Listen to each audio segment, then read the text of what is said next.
Hello gardeners. Well, what a day we've picked today.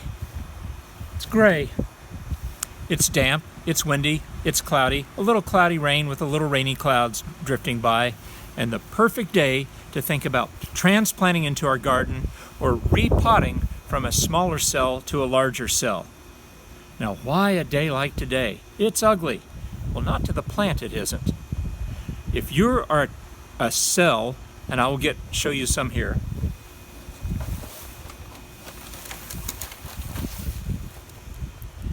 If you're one of these poor cell plants, you have a very constricted root base and it's easy to dry out.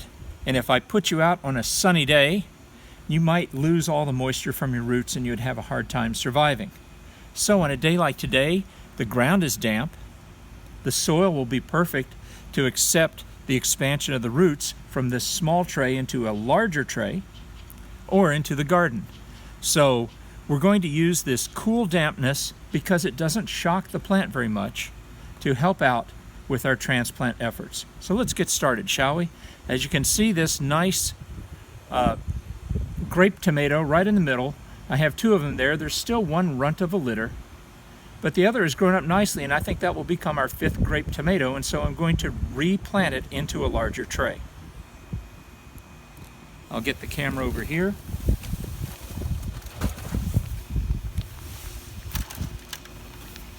And show you what we've done so far. There we are. Here we put in some of our homemade compost. You can see it's fertile because wind-blown seeds have already started to try to grow in it. And that's just in our bucket underneath here. This is about 8 months in our compost bin out on the main garden. And I brought some here to use as bottom material. Notice there's a lot of woody elements in that, and that will hold moisture, and that's what the roots need right about now. I've already put some in here, and this will be a nice bedding for the roots to grow and hold moisture.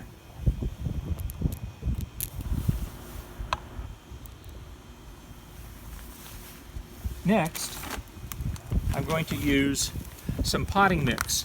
I have used Sungrow Black Gold before. It's basically peat moss and perlite, which is a mineral.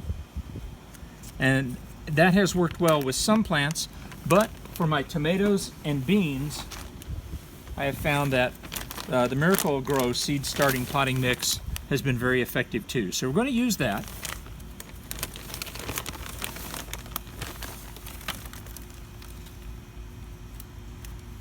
I'm going to put it into the hole here, and we're going to make a nice depression in it to accept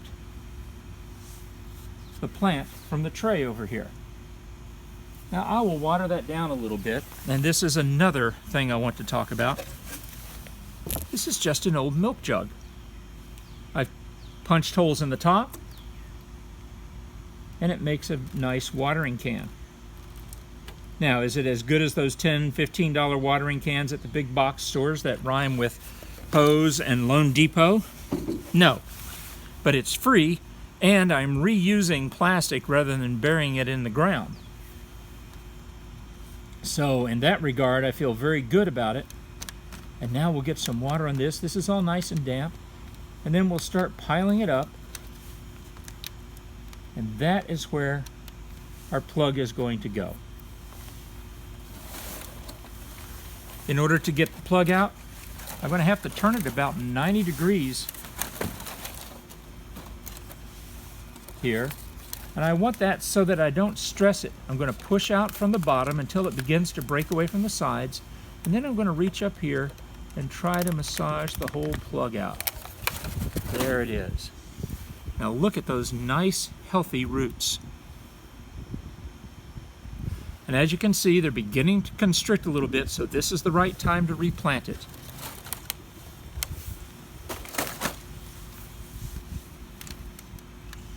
We'll put it right here, and we'll put some more potting mix all around it and water even more.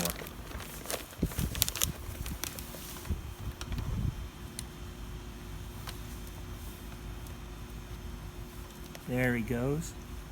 We'll press that down a bit.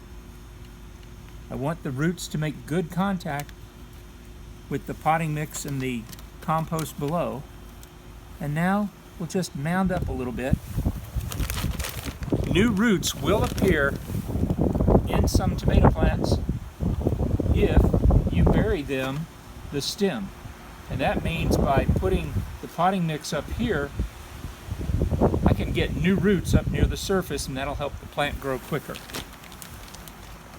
Now all we need is a little more water from our handy dandy free reused plastic. Reuse is better than recycle. I don't have to pay a second energy fee to break it down into materials and then remake it into something else. It's already in something that I can use.